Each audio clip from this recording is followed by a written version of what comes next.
right here is our wonderful costume designer, Thomas J. Thomas. He's going to just talk to you about, the process of how he kind of designs for the whole season, but most specifically for our show, Gentleman's Guide to Love and Murder. Thomas? Thank you, Maria. Hi, everyone. It's really great to be here this evening. As Maria said, my name is Thomas J. Charles, and I am the season costume designer for College Apple Company this season. A little bit about myself. I actually just graduated from Catholic University in Washington, D.C. with my degree in musical theater. So I do have a performance degree, but I realized during my time at Catholic that design was really where my passions lie. So I sort of shifted gears and started designing. I've been designing for about 2 years now. I found out about CLOC actually through an assistant director through my first show at Catholic, and he was telling me about the program, telling me about the company, and I decided that I was going to apply. And I actually applied for the vocal company in 2018, and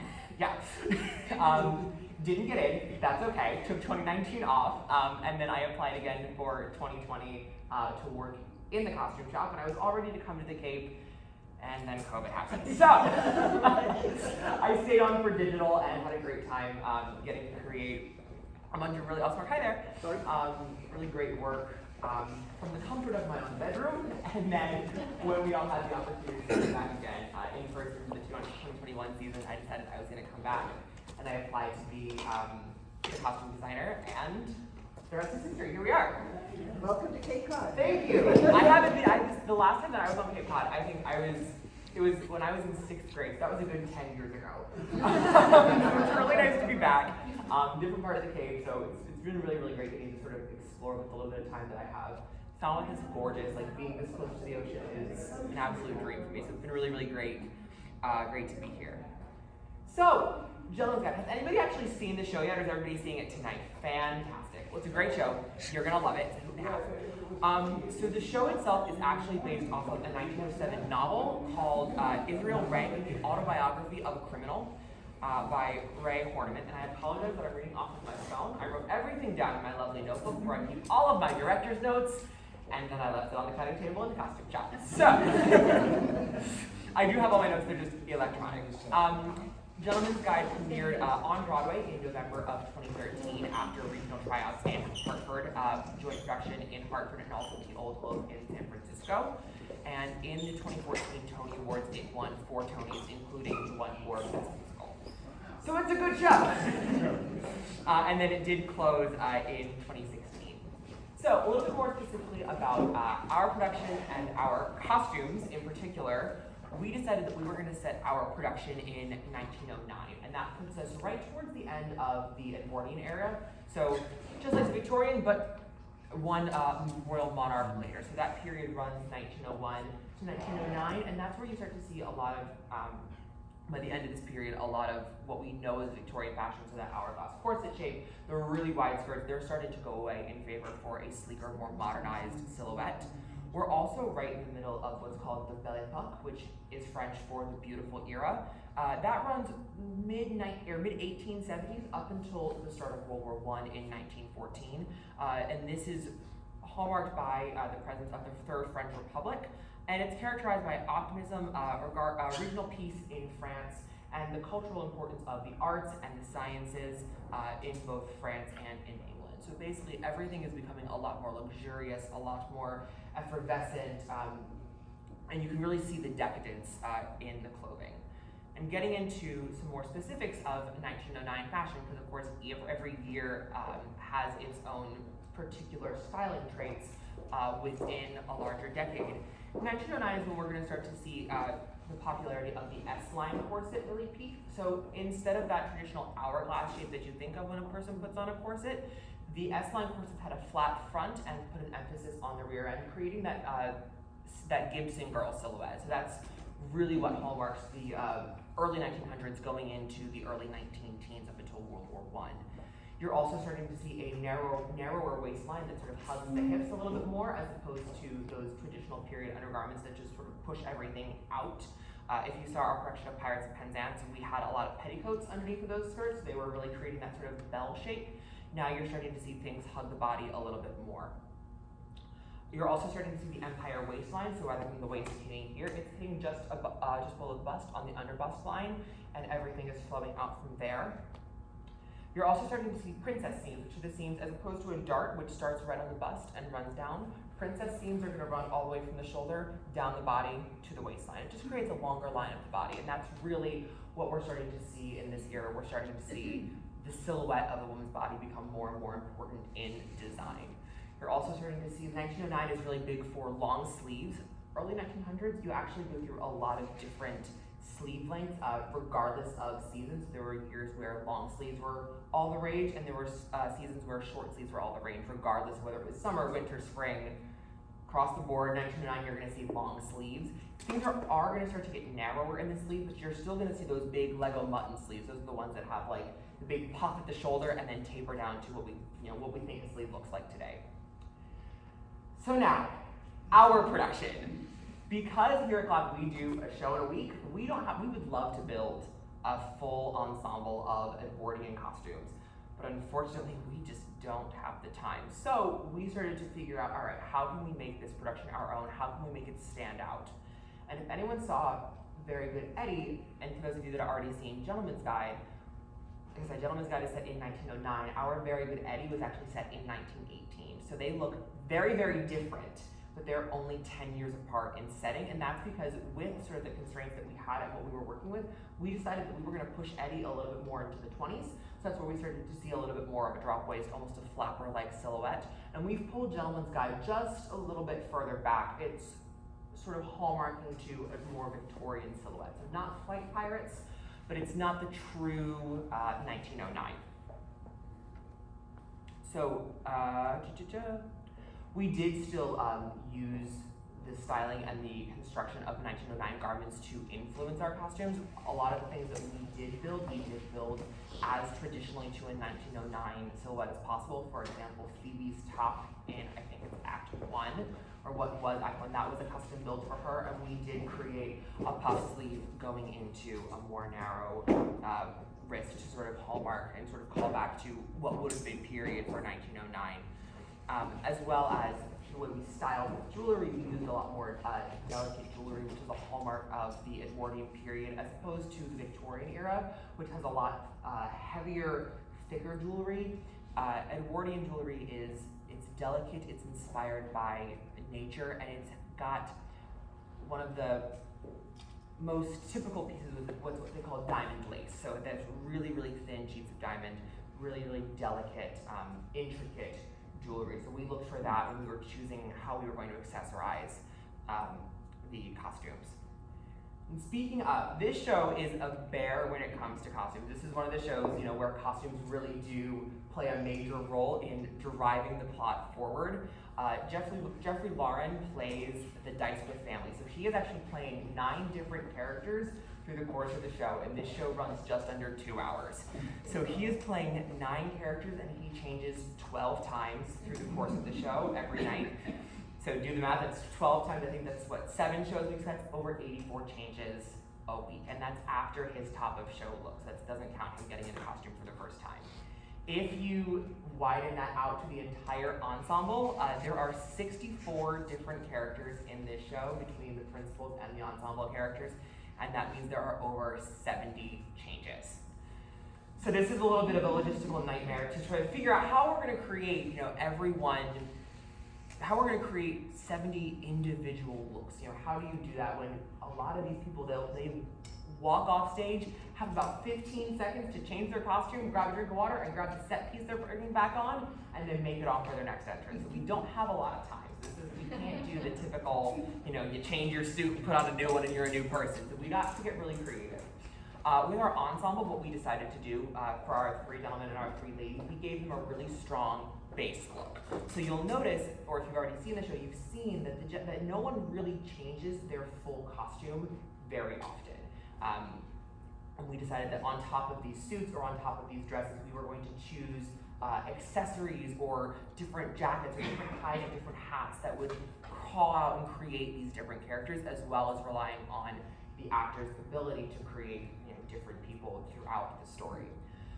the one person where we did change him every time he left stage was Jeffrey. So he has 9 different characters with completely different looks. I think the only costume pieces that are used in more than one look are the white button front that he wears for the whole show and one pair of pants that he uses in Adalbert and Asquith Sr. Everything else is a unique piece for every different character. So, I thought it would be really cool to sort of walk y'all through what these changes look like and how we make this magic happen backstage, because the shortest change that he has 15 seconds for one of his changes. So these are not long periods of time.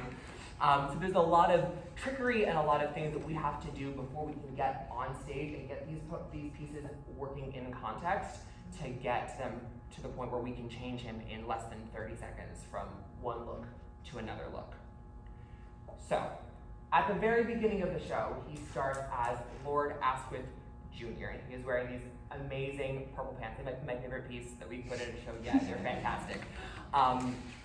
Those pants, a white button front shirt, and a purple tailcoat. And when he comes off stage, he actually has a decent amount of time to get into the next look. It's one of his longer changes. I think it's about 3 minutes or so. So, decent amount of time. But what's important about that change is that he actually is leaving those pants on for his next 2 or 3 characters.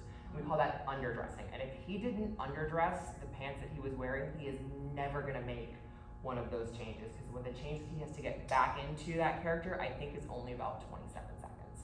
So he doesn't have very long at all.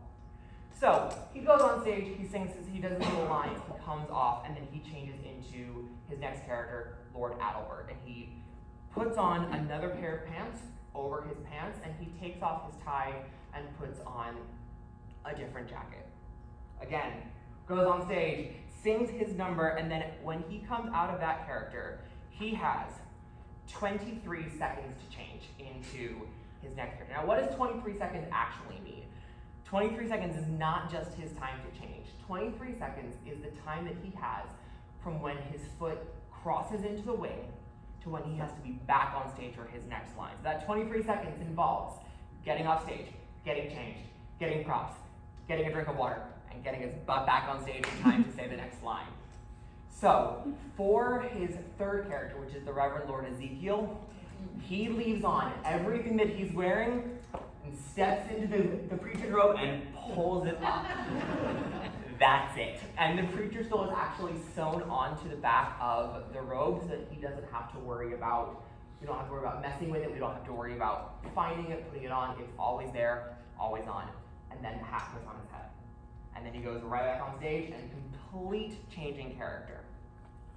That's one of the ones that's honestly closest to how they do it on Broadway. When they did this show on Broadway, what they did is they had big zippers down the back of every single costume. So he would be standing there, they would unzip him, pull it off, put it on, rezip it, and they made these, if you think about a construction worker's hard hat, they essentially took those and put on top of it wigs and a hat and molded them to his head. So he was wearing essentially 9 different helmets throughout the show. And that's how they set up those wig, hat, and costume changes. But that's a Broadway solution for a Broadway budget. We don't have that kind of budget, we don't have that kind of time. So, we had to get a little bit creative. So, he goes on stage, does Lord Ezekiel, comes off, and then he has a luxurious 39 seconds to get out of that look and back into that first look that he was wearing Asquith Jr. So that's when, if he had not left those purple pants on underneath the pants that he puts on for Lord Adalbert, he would never have made the change, because taking things off is a lot easier than putting them back on again. So he can just sort of throw things off, and then his dresser Gabe is backstage ready to catch everything and hang it all up and put it away. Because Lord Adalbert comes back, I think 4 or 5 times in the show. So he needs to have that ready to go on the hanger, ready to look pressed and good, because this man has money. So when he gets back out on stage, he looks just the same as he did before. And that's another one of the challenges that we face. How do we create looks that can be reproduced not only every night, but within 45 seconds. So he goes out and he does this one, and then he changes into Asquith Sr. And this is the one with the director sat down, and she goes, "This is the one that makes me nervous." And I was like, all right, here we go. So he takes off, Actually, this is another great example of how that 27-second change is not just him getting on stage. When Asquith Jr. dies, he drowns. So Jeffrey jumps off of a platform, and he is crouched behind a platform waiting for his cue to go. So when he gets his cue, he has to army crawl off stage, change his clothes, grab, I think he actually has props with him, so change his clothes, add a hat, grab his props, make it all the way around to the front of the stage, and enter. 27 seconds. So again, we are underdressing those pants. All of his ties are actually quick rigged, so they're all gonna look like they're tied, but there's actually snaps in the back. So we never have to worry about tying a tie, we never have to worry about sliding it up, because after a while, when you start to slide a tie a couple times, it starts to look a little bit messy. When you're going into that look 4 times a night, it's not gonna look the same when you have 27 seconds. That's how long it takes to tie a tie, so you don't have time to tie that backstage in the middle of the show. So everything is snapped, so he can pull off the tie of the jabot that he has on for Asquith Jr. and snap on the one that he has for Asquith Sr., put on his blazer, put on his top hat, and then he's ready to go. Then he has a little bit of a break. This is one of his longer changes. He has time to breathe. He has time to change his shirt. So he takes off the shirt that he's been wearing and puts on another shirt. This one is quick rigged because later in the show he strips down to almost nothing for one of his characters. And we need to get everything off as fast as possible, again, as well as back on as fast as possible. And a snap is going to be a lot faster than a button. So he goes and he gets into his 5th character, we're on 5 now. I know that this is a lot of information all at once. Imagine how Jeffrey and Gabe felt the first time that they had to start to wrap their heads around how on earth they were going to, and actually AJ is here. AJ is one of my costume crew members as well. And they were involved in making all of this magic happen. Those 4 of us work really, really well together. We're really good at bouncing ideas off of one another. And I let Gabe, who is, like I said, Jeffrey's dresser, really lead the charge on what needed to happen in order to speed up the changes. Because I can sit in the house all I want and say, that has to be faster, but I'm not the one actually doing the changes. So they're the one that has to tell me, we need snaps here. This needs to be quick rigged. This isn't fast enough, we're never gonna make it. So we get into Hot Henry, and he does what I think is the best number in the show, Better with a Man. Very funny, that's my favorite number. And then he comes off, and he has 42 seconds to get from breeches, socks, blazer, your typical English country look, into full Victorian lady. Dress hits the ground, hat and wig on his head. And this is the one that, for the longest time, scared Gabe the most. So this is also one of the ones that took a little bit more engineering than some of the others. So when we first tried the dress on Jeffrey, we put the skirt on, and it has a hook and bar in the back. That's how it stayed closed. And then we put the bodice, the top of the dress, on sort of like a jacket, and again, there's those little hooks all the way down the front. And we looked at this and we went, this is never gonna work in 42 seconds. Not gonna happen, because again, you gotta take everything off first before you can put anything back on. So what we ended up doing was we ended up taking out all of the hooks and bars at the front, and we closed the front of the dress up, and then we split the back and ran a zipper down the back, and the zipper is gonna go a lot faster, and we made sure that it was a zipper that didn't separate at the bottom. So it wasn't one like this, it was one more like on a backpack that isn't gonna come apart at the bottom, because trying to you're trying to fumble with your zipper jacket, you're gonna spend 42 seconds doing that. And we've gotta get it up in, and it has to work every single time. And then there's the hat. So just like we don't have the Broadway capabilities to do like the helmet technique, but we did end up taking the wig, putting it on a wig head in the costume shop, taking the hat and sewing the two together. And thankfully, we could sort of lean into the Edwardian styling. When women would go for rides in motor cars, they would have their hats on in order to keep it from going off. They would take a very long piece of fabric and tie it over everything. So we took advantage of that. We're like, all right, we're gonna tie this to his head. But again, we don't have time to tie that bow every night. You're gonna use 15 seconds of your time, and every second is precious when you're back there. So that bow is also tacked, so that it can just go on his head. And there we go. So he goes out, and he does the number, and then he does the change that scares me the most. 15 seconds to get out of that dress, back into Asquith Senior. And actually what I forgot to mention is when he, in that 42 seconds, in addition to putting on the dress, he's putting those pants on again. And the shirt on underneath of it, so that he can just take everything off, throw on the tie, throw on the jacket, and go. Making sure that I'm getting everything here. Not very long at all. And then he goes, and of course, the longest change in the show is the one where he comes off, and then he's actually under all of this, he's wearing a wrestling singlet for one of his characters. And of course, the longest change in the show is the one where he just has to take everything off and then stand there for a minute. It's like, they couldn't have given us, he couldn't have made this the highest in change, where we have a minute to get him into a full dress, make sure the hat's gonna stay on his head, maybe throw a bobby pin or two in there. No, it's the one where he comes off and he is just stripping down to essentially his underwear.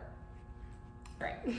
So, he does that, and this is actually, by the time we get into Lord Bartholomew, which is the character that's in the singlet, we are in the finale of what was Act 1 before we combined everything into our one-act version.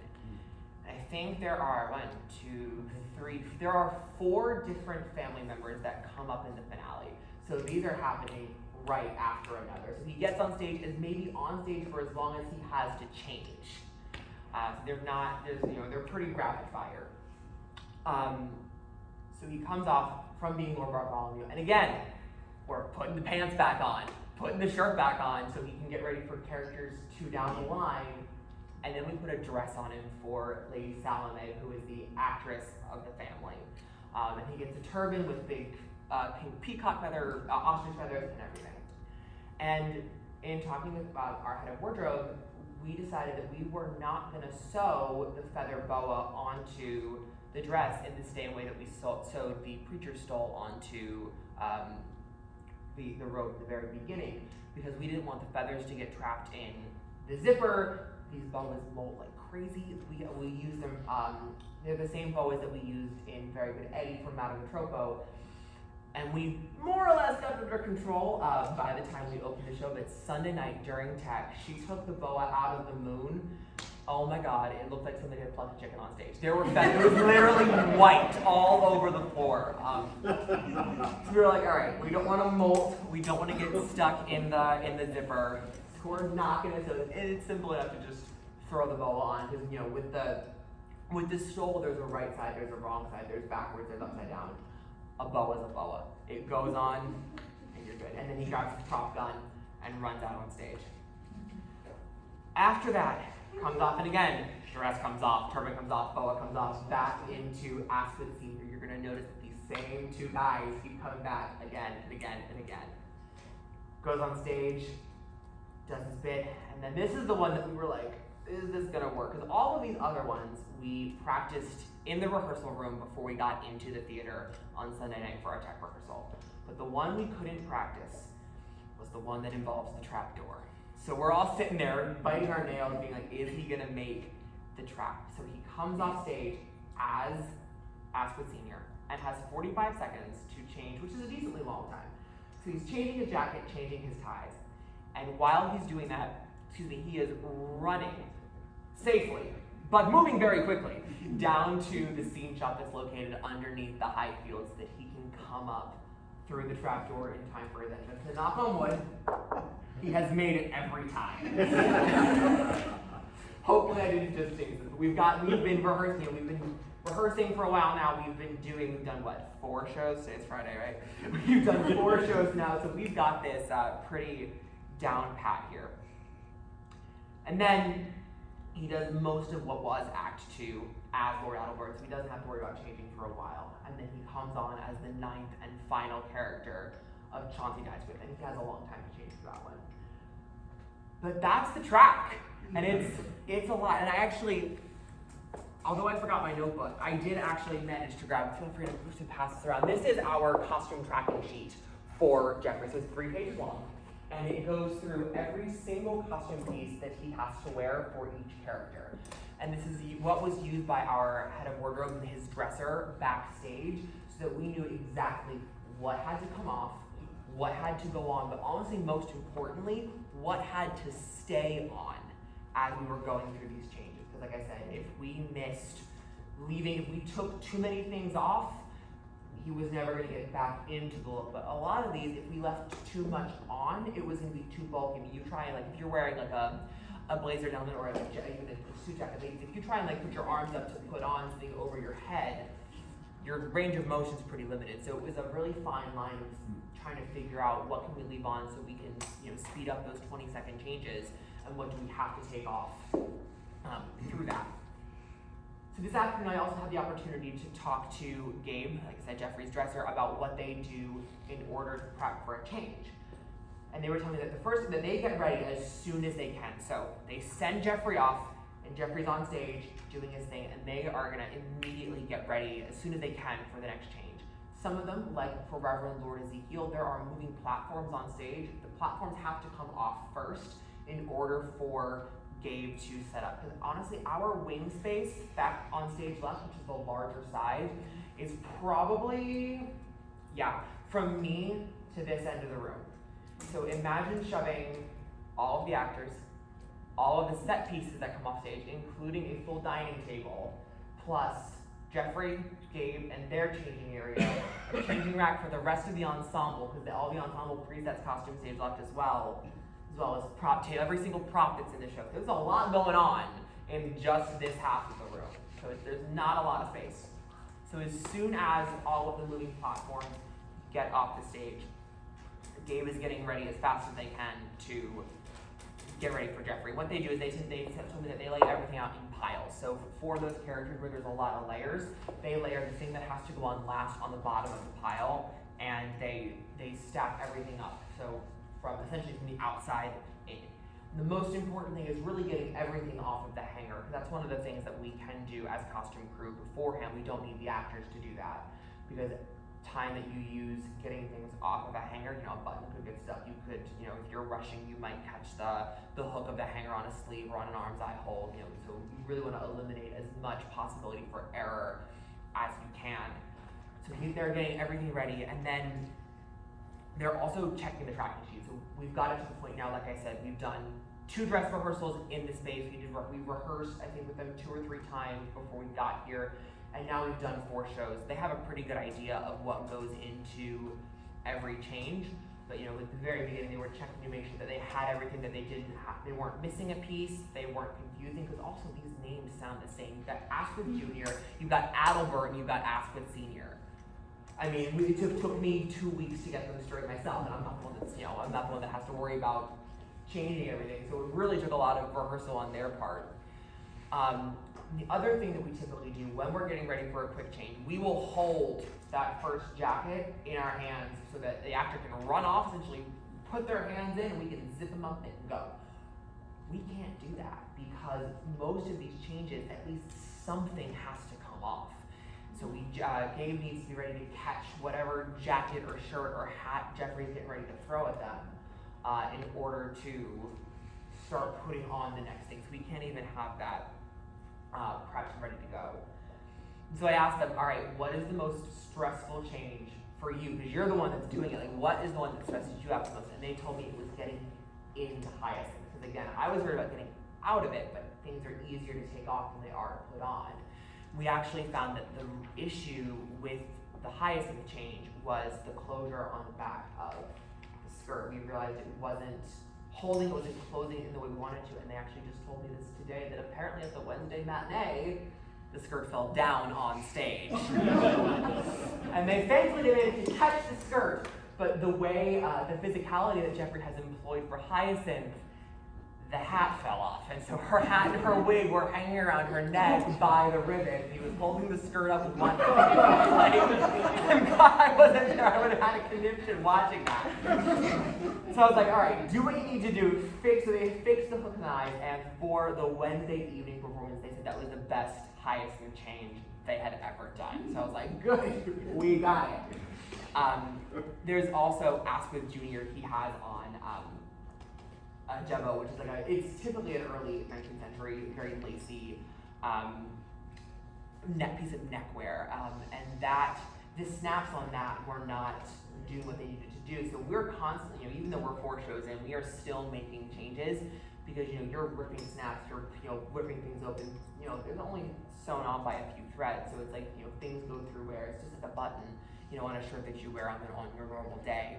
And I always say that when something's on stage, it wears 3 times as fast.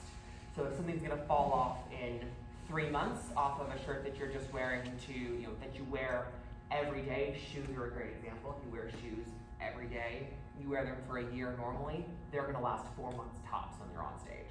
So we're going through things, you don't typically wear the same button front shirt every day to work, but because we are on stage, it's wearing through a lot faster than it would in real life.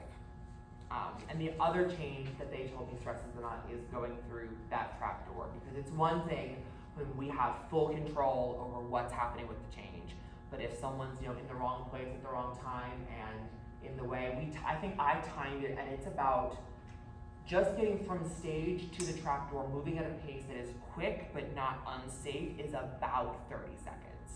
So, depending, I don't actually know where they're changing him, but depending on how much time, how long it takes him to get down there, that could be the difference between making the change, missing a costume piece, having the tie hanging off, not, having the trap door open without him coming through it, then it's just a hole in the stage. So there's a lot of moving parts in that go into making sure that he comes out looking like a different character every time he comes on stage. So that was a lot. That is everything that we go through, trying to figure out how we can go ahead and get Jeffrey into his 9 different looks 13 times in the show, 7 times a week. Does anybody have any questions about Jeffrey? Beyond, I'm sure you have a lot of questions about what's going on in my brain. How to make this all work. I talked a lot about Jeffrey, but Jeffrey, any of the other principal characters, how we made the ensemble look different. Any questions at all? Yeah. What are some of the reasons that you decided not to use Velcro? So the thing with Velcro is, well, first of all, Velcro makes a sound. Yeah. So when you're backstage, in some of these moments, partially because we don't have our full 18-piece orchestra backstage, we only have our fabulous conductor Miles and 2 other instrumentalists, and we don't want to hear that ripping sound backstage, because that's very clearly Velcro. You also have to make sure that when you're trying to line Velcro up, if you don't get it exactly right, trying to get that to line up you're not always going to get that perfect match. So a zipper is going to supply, is really going to be just as fast, especially if it's not separated down the bottom. Velcro's probably thicker too, more bulkier. It is, yeah. It's going to add another layer, whereas the zipper lies, like on this, the zipper is really lying next to it, whereas Velcro, and because for the strength, you're really going to need it. You're going to need strong Velcro, and you're going to pretty much need it all the way up, because some of these characters are, he gets on the ground I think he gets on the ground in Ashton Jr., on a table in Adelbert, on the ground in the Reverend. He is moving. The roles he's playing are very physically demanding. He's also a very physical physical actor. I have another reason we don't use Velcro. Yeah, go is for that it. depending on the fabric can get stuck to one side, and if that happens backstage, we lose all the time. That change isn't gonna happen, yeah. So Velcro is never my favorite thing to use for a change. The thing with quick changes is eliminating as many of the variables as you can, and making sure, doing what you can do to make sure it's gonna go right, the same right, every time. So that's really why we keep Velcro out of the equation for that. Thank you. Yeah. Was the costume complexity that you described Yes. a factor in shortening it and making it 1 act rather than 2 acts? Or what were the factors if they weren't related to the costume? So I was essentially handed a 1-act version of the script. Part of it was because we are down to a reduced company this year. We did sort of condense, everything was actually going to be 1 act before the state of Massachusetts released or renewed its COVID policies and sort of re-released and dictated what was the most safe. When that happened, we gave all the directors the opportunity to look over their script, look over their work, and decide, do you want to go back to the full 2-act version? Do you want to, do 2 acts with just a few cuts, or do you want to keep it as a 1-act? And part of the reason that we decided to keep it as a 1-act is our director, Allison Maroney. Personally, she feels that a lot of the action happens in Act 1, and I agree with her, and there's a lot of stuff in Act 2 that we were just like, you know what? We we don't need this. We don't need to sit here for 3 hours watching a play about a table. So we cut out a lot of the thing, right? So we did end up cutting out a lot of what we felt was superfluous. There's also, Allison had a really great mentality that she shared with me on our very first production meeting with shows, that whether a show was published 5 years ago, 10 years ago, or 50 years ago, we're doing them now. And it's a matter of finding out how we can tell a story that is appropriate for today's audiences. And there's just some of the things, particularly in the Hyacinth number, that we felt were not, we felt that we were not advancing the story. We were not doing any favors to the show or to you all as an audience by using that part of the script. That part of the show had really dated itself in the last 8 years, and we were like, you know what? This is not really appropriate for us to be telling in this way. We're gonna use our artistic license and our ability as artists to say, we're gonna just cut this part out. And honestly, I don't think it weakens her as a character at all. You still get the true essence of who she is and what she stands for and what she does, and more importantly, why she's funny. Because this is a comedy after all. We don't lose any of the humor in that. So we just sort of, we just really looked over and said, how are we most effectively telling the story? And the most effective way stayed under 2 hours. Good, thank you. No problem. Yeah. Jeffrey's shoes, what does he? Yeah. So Jeffrey, I would have loved to have changed Jeffrey's shoes for every single character. The first thing I did was pull a pair of heels for Hyacinth. But again, with 42 seconds and to get in and 15 coming out, there is no way that we were going to be able to change shoes for him, unfortunately. So he is in just a standard black dress shoe for the whole show, which fortunately fits, I would say fits 6 of the 9 characters, so most of the men that he plays. For Hyacinth and Salome, the 2 women, their dresses stylistically do hit the floor, so you don't really even see his shoes anyway. And then dress shoes with dress socks and a wrestling singlet. I mean, that's just the comic relief of so, and those are the things you looked at me like, yeah, there's nothing we can do about that to get in and out of that in a minute. And also, going on stage barefoot, which is what you might do in a wrestling singlet, never really a good idea. So he's just in a standard pair of black dress shoes for the whole show. But it's also something again to be supportive and keep up with him doing 9 roles and 7 shows. Yeah. Did you have to find all the costumes or make all the costumes within the week from the week you started production? So Gentleman's Guide sits in a funny place in the season because it's the last show that I had really started to plan before I got here. So when I came to the Cape in early June, I had essentially costume plots and mood boards ready to go for Gentleman's Guide, Very Good Eddie, and Pirates. So we had these shows pretty much planned out. So the first thing that we did when we got here, and we actually still have a version of it in the shop, we set up 3 different racks. So at any time, if you walk into the costume shop, back at the inn, you'll see that we have 3 shows going at all times. So we've really sort of been thinking about Gentleman's Guide since the moment we got there. I think Sabella's pink dress was one of the first things that we actually pulled. And I know that the Miss Shingle dress, I think, was the first dress that went into any fitting we did this season. So the show in a week is really when we sort of turn our full focus to Gentleman's Guide. And a lot of the alterations that we did, specifically on the ensemble, were done in a week. Jeffrey, we actually had done a little bit early because the director asked us to have him ready to go in rehearsal so we could start, because it's such a big part of the show that we really wanted to start rehearsing those costume changes with the blocking, because really it's essentially a choreographed number back there. I mean, so I would say we probably did most of those alterations within a week and a half of opening, and the perk of having a full team is that I can sort of delegate and say, okay, you're gonna work on Very Good Eddie and you're gonna sort of finish up the last notes while the rest of the team is gonna turn to Gentleman's Guide. And we sort of did the same thing as we started to transition out of Gentleman's Guide into Pajama Game. I sort of let my team work on Gentleman's Guide while I started to prep the next things for Pajama Game. But Pajama Game is a show that we'll be doing pretty much in a week. We started that on Wednesday. We started that on Wednesday, and that will go up on Tuesday. So that'll be a show that we do. I think probably the first show we do properly in a week. Well,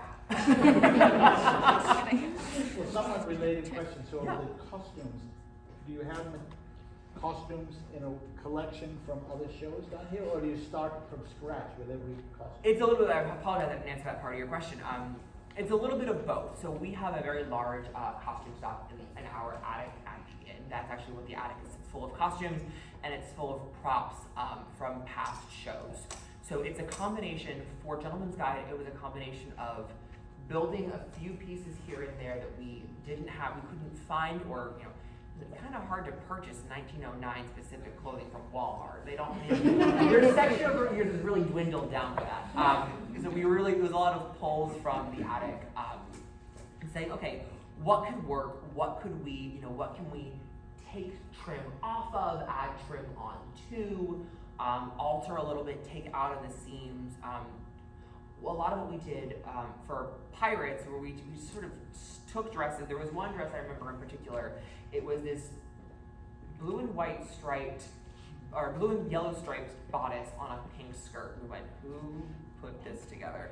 So we did a lot of splitting of dresses. So taking the top off of one and the bottom off of another, and putting them together in a way that made them a cohesive unit. So we did that again with Gentleman's Guide, sort of looking at what we have, how can we combine a dress or a top and a skirt to sort of either create a separates look or create the illusion of a dress, or how can we sew things together to create a dress. And then there were a few purchased items for the show, things that were that we could either turn into what looked like a period silhouette, or things that we just decided were going to be more or less anachronistic, like that wrestling singlet. We bought that, and it sort of harks back to those stereotypical strongman images from the early 20th century, without being an actual period sort of like singlet type piece. So it's a combination really of buys, builds, and major alterations and rebuilds. Yeah, of course. I don't recall this actor being in last week's show. Was he in Pirates? Yes, he was Major General. Oh. Yes. All right. Yeah, and this is actually, it's a really good point. This is the first year in CLOC's history where every actor has not been in every show. So typically, it's a company of 32, and everybody is in all 9 shows in some way, shape, or form.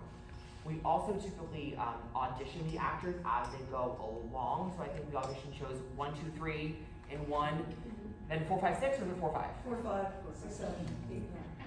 So what that means for my team is that we are sitting there with bated breath, just like the actors, right? Who's going to be casting? We don't really, we're not. It's not the same stakes for us. Being like, am I going to get the lead? Am I, or am I going to be ensemble again? But it's like, all right, what size is she going to be, so we can figure out what we can start putting her in. So that's one of the big advantages. I actually have racks for Pajama Game, Trouble in Tahiti, and The Wizard of Oz going in the shop right now, and we're going to get ready to start putting things out for Little Women.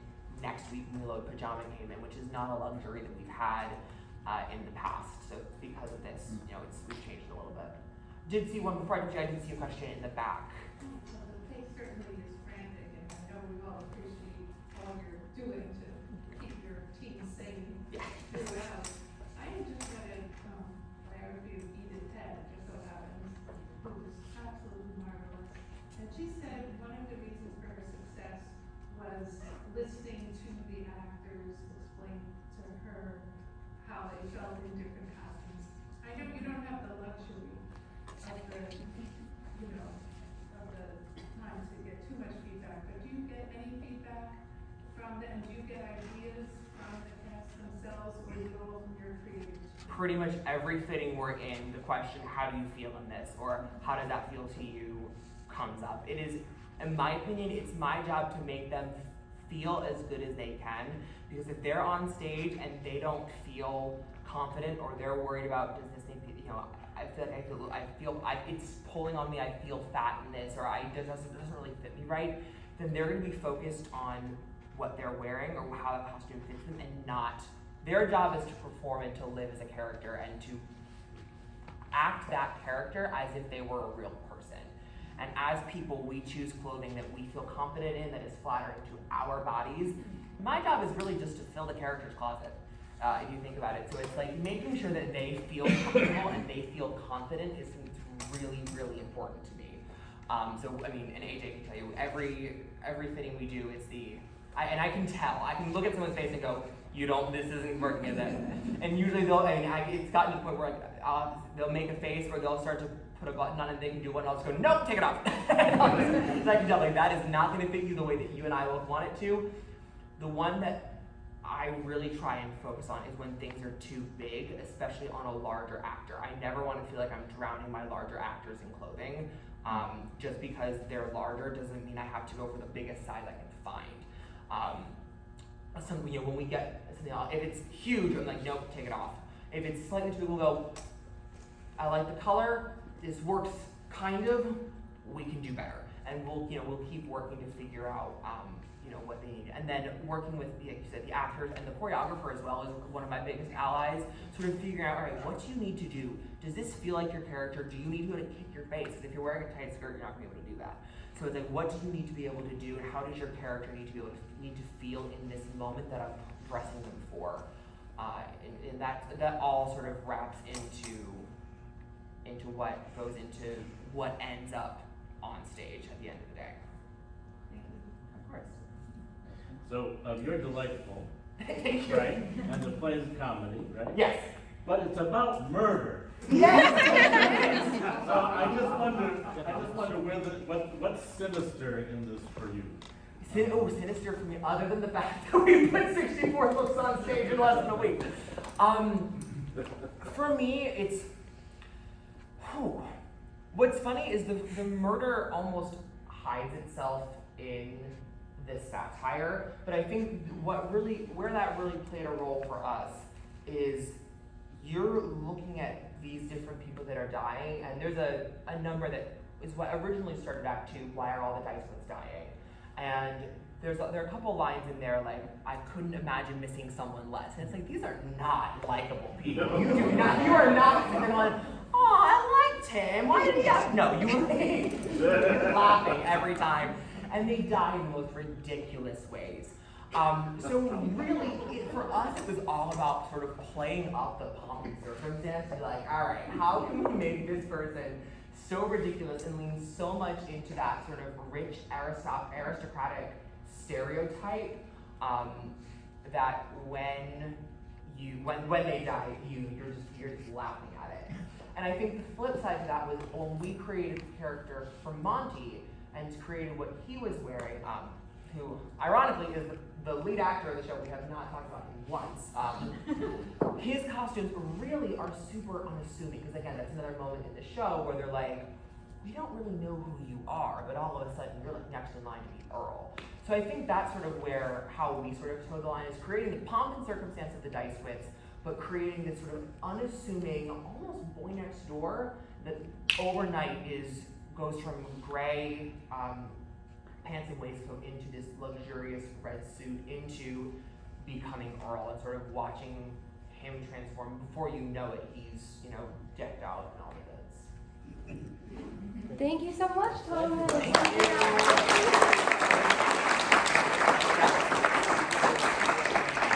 We hope to see you guys next week with our pajama game crew. But please make your way over to the Highfield Theater, and grab your tickets and get ready to have a wonderful night of the show. Good job.